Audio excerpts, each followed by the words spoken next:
السلام علیکم ورحمۃ اللہ وبرکاتہ۔ بسم اللہ الرحمن الرحیم۔ فجر کی نماز پڑھ کر بلا عذر سونا منع ہے۔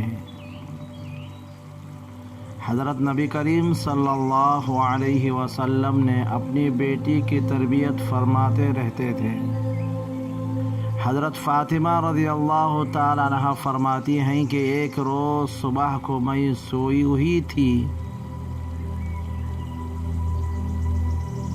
رسول اللہ صلی اللہ علیہ وسلم میرے پاس سے گزرے تو آپ صلی اللہ علیہ وسلم نے اپنے پاؤں سے مجھے ہلا کر فرمایا، اے میری پیاری بچی کھڑی ہو جا، پروردگار کی روزی کے پاس حاضر ہو، غافلین میں سے مت ہو۔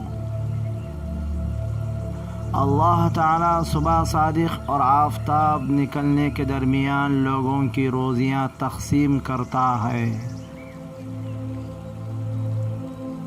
صبح کے وقت میں تمام چیزیں اپنی اپنی زبان میں خدا کی تسبیحات اور حمد و ثنا بیان کرتی ہیں، اس لیے انسان کو ذکر الہی سے غافل نہ رہنا چاہیے۔ صبح کو سونے سے آدمی کی روزی ختم ہو جاتی ہے۔ نبی کریم صلی اللہ علیہ وسلم کا ارشاد ہے، نوم الصبحۃ یمنع الرزق، صبح کے وقت کا سونا رزق کو ختم کر دیتا ہے۔